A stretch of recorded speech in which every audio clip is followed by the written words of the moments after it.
The rain hammered against the window of the dimly lit coffee shop in downtown Chicago, the kind of relentless downpour that makes you question every life choice that led you there. Ethan stared into his lukewarm espresso, his phone screen glowing with yet another dating app match that had ghosted him mid-conversation. At 28, he was fit, had a decent job in tech, and could hold his own in a conversation about movies or sports. But every time he tried to connect with a woman, especially the vibrant, ambitious ones in their mid-20s, it fizzled out. They'd laugh at his jokes, maybe flirt a little, then vanish like smoke. Across the room, something caught his eye. A man in his mid-50s, silver threaded through his dark hair, sat at a corner table with a woman who couldn't have been older than 26.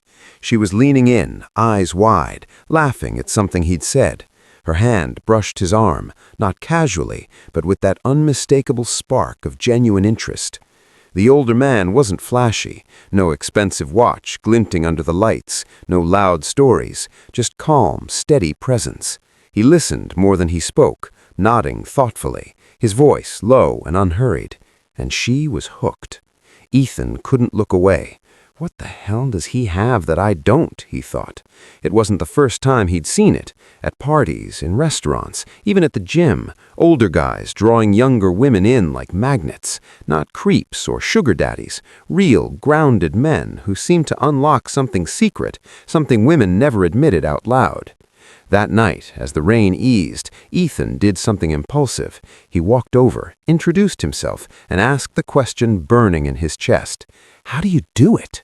The older man, Victor, smiled, a knowing glint in his eye, and invited him to sit.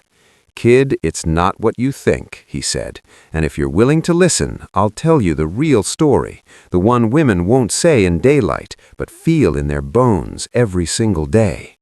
What followed was a friendship that stretched over months, a journey through late-night conversations, real-life dates, whispered confessions from women who'd lived it, and hard-won lessons that peeled back the layers of attraction most men never see. This isn't some list of tips. This is the raw, unfiltered truth wrapped in stories that will make you lean in closer, heart pounding, wondering if the next revelation will finally crack the code for you too. Stick with me, because by the end, you'll never look at age, desire, or connection the same way again. It started simple, the way all real transformations do. Victor wasn't some guru with a book deal. He was a retired architect who'd built a quiet life after 2 marriages and enough heartbreaks to fill a novel. "I wasn't always like this," he told Ethan over whiskey at a quiet bar a week later. "In my 30s, I chased the same nonsense you're probably chasing. Flashy lines, trying to impress with cars and stories. Women saw right through it. Then life hit me. Divorce, business ups and downs, raising a kid alone for a stretch. And somewhere in the mess, I stopped performing. That's when things shifted."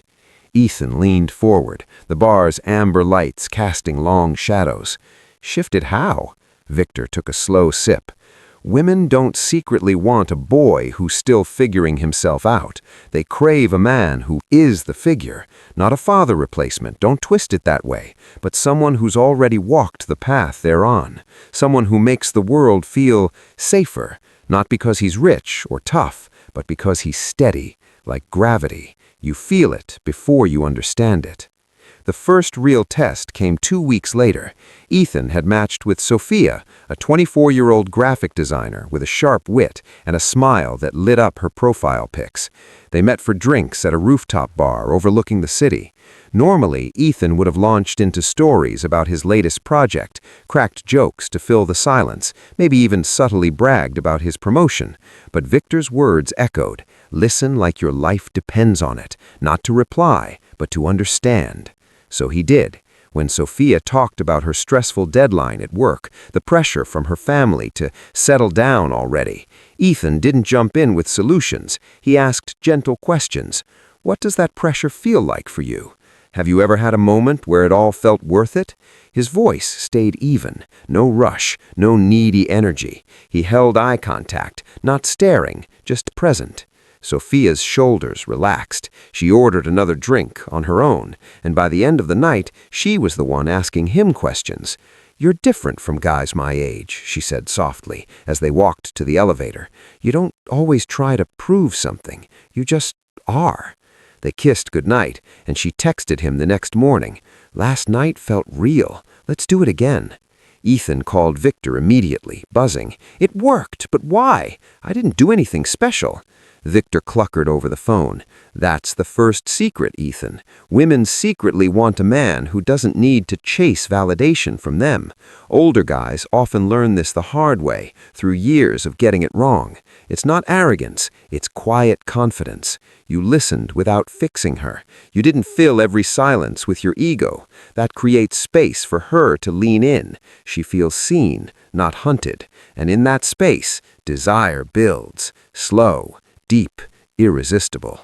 But Victor wasn't done. He invited Ethan to a small dinner party at his apartment the following weekend. "Bring your A game, but watch, really watch." The guests included 3 couples, 2 with noticeable age gaps.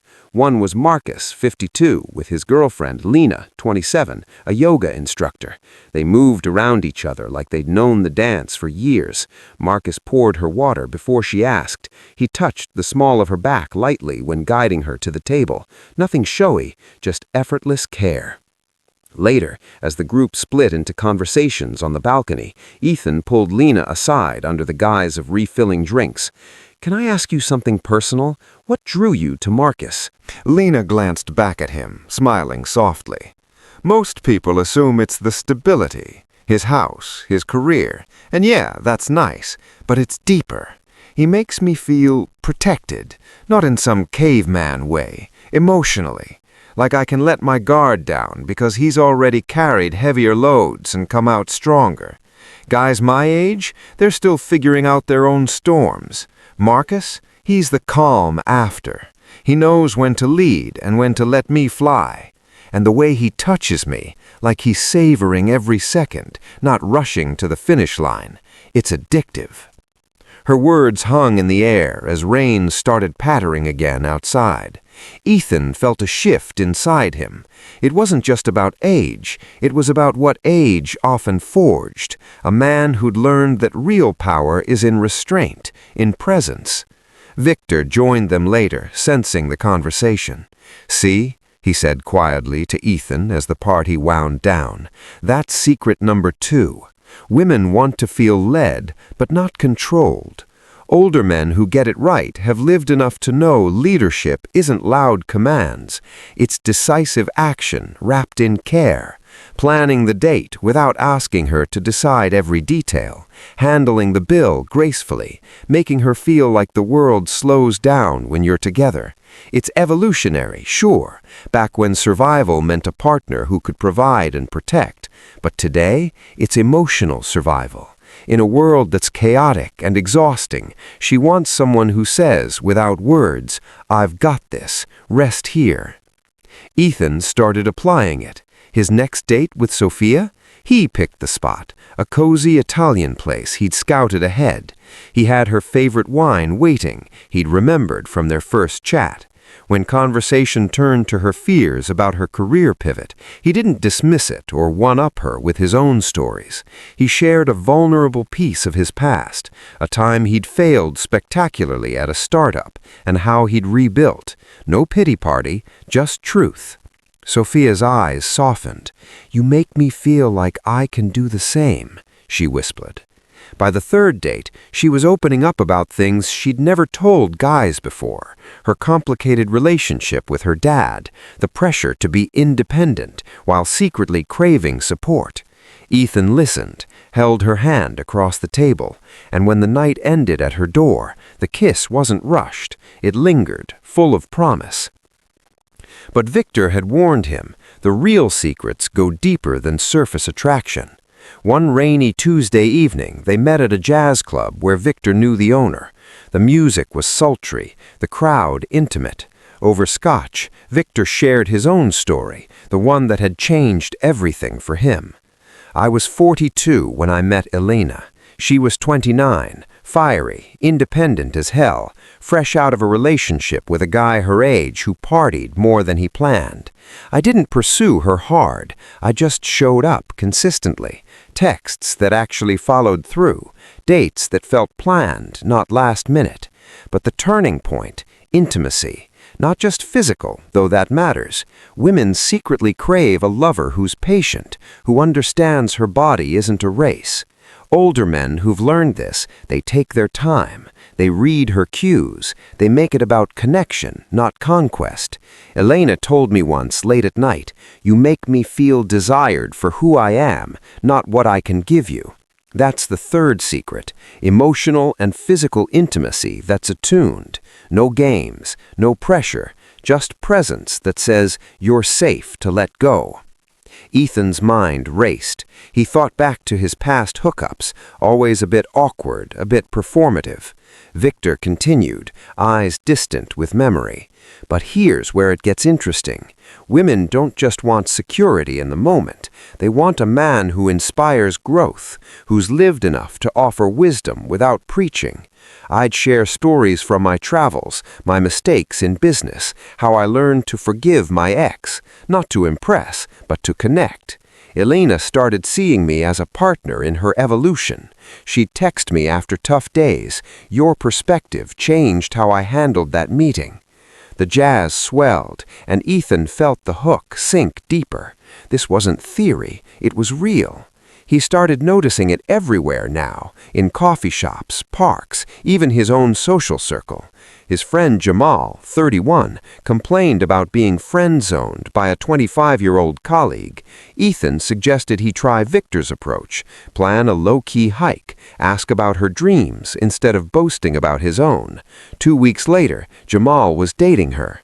"Dude," he texted Ethan, "she said I get her like no one else." Stories like this piled up, each one pulling Ethan and you, listening right now, further into the truth. But Victor saved the heaviest revelations for a long weekend trip they took to a cabin up north.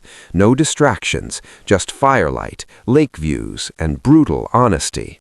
"Secret 4, Victor said one evening as they sat on the dock, beers in hand.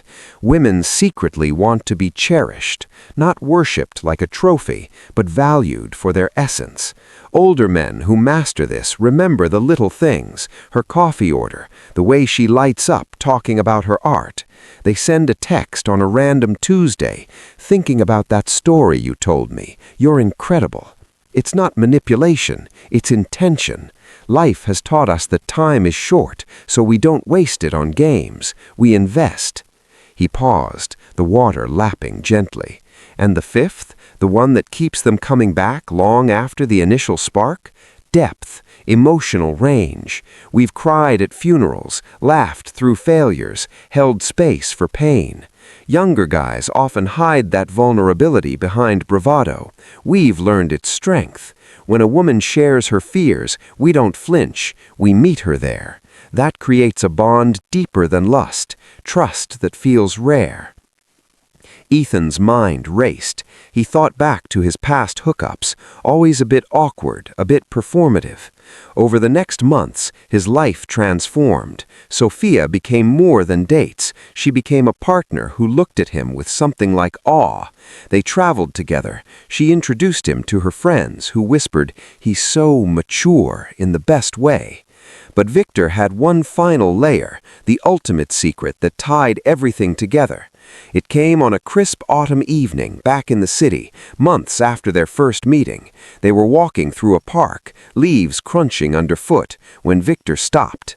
"Kid, the biggest secret isn't age. It's what age forces you to become if you're paying attention.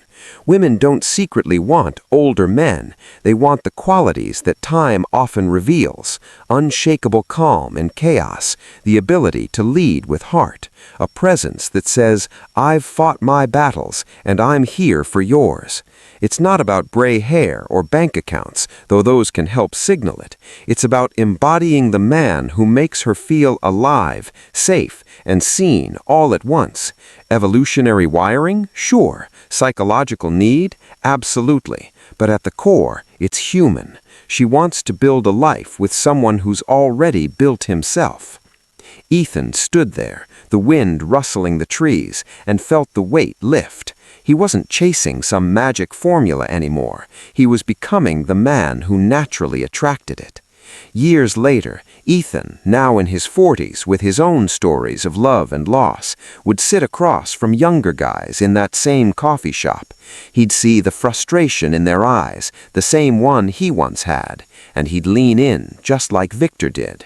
"Want to know what women secretly want from older men?" he'd ask with a smile. "It's not a secret anymore. It's a blueprint, and if you're willing to listen till the end, it'll change everything."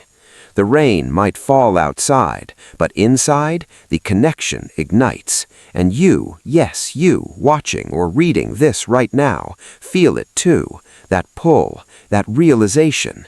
The stories don't end here. They're just beginning in your own life. What will you do with them? The choice is yours. But now you know the truth that keeps women pulling towards men who've lived it.